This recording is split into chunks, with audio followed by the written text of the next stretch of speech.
Aya Nakamura a connu le succès en 2018 grâce à son titre Jaja, qui a été validé par de nombreuses stars internationales.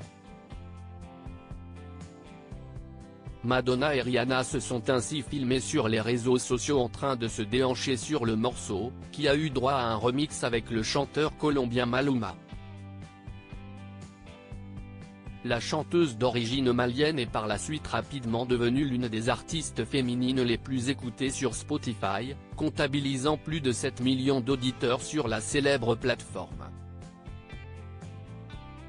Cependant, il faut croire que cette renommée internationale ne soit pas suffisante aux yeux de certains.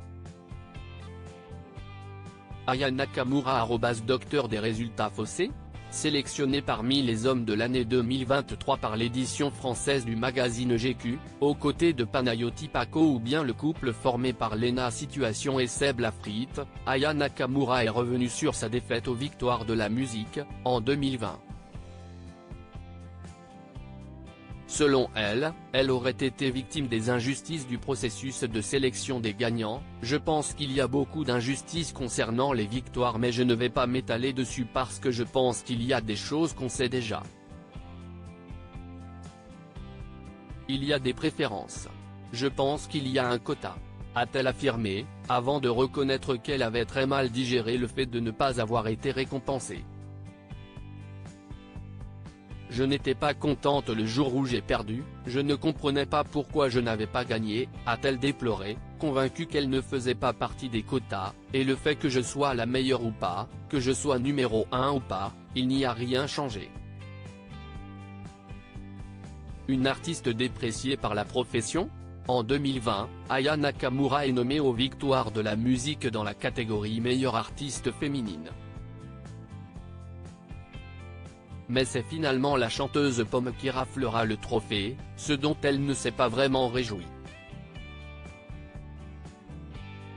Sur le plateau de l'émission Click, l'interprète de Je ne sais pas danser avait confié s'être sentie mal à l'aise après sa victoire. Ça fait des années qu'elle vend des millions d'albums dans le monde entier et que personne n'est capable dans l'industrie de la musique de lui donner du crédit.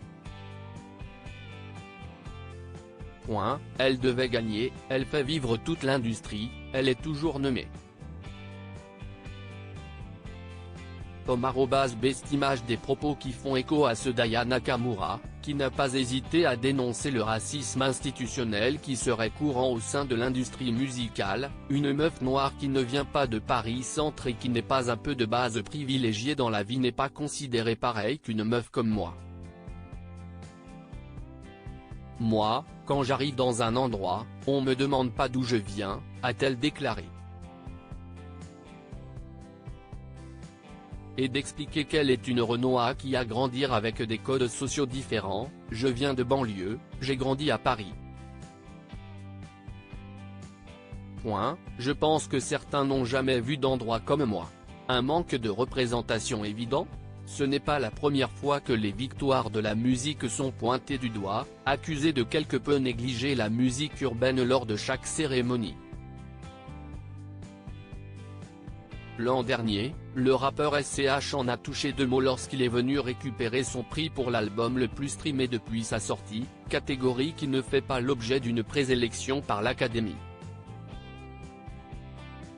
Je vous l'avoue, je suis un peu gêné ce soir de tenir cette victoire-là dans mes mains, sans les voir ici assis en face de moi, ces grands messieurs qui auraient mérité tout autant que les artistes ici présents de célébrer la victoire de la musique.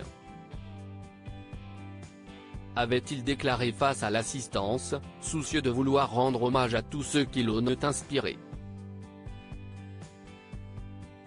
Pour tenter de lutter contre ce manque de représentation, une cérémonie alternative, baptisée Les Flammes, a vu le jour à l'initiative des médias rapiards des Bossapé.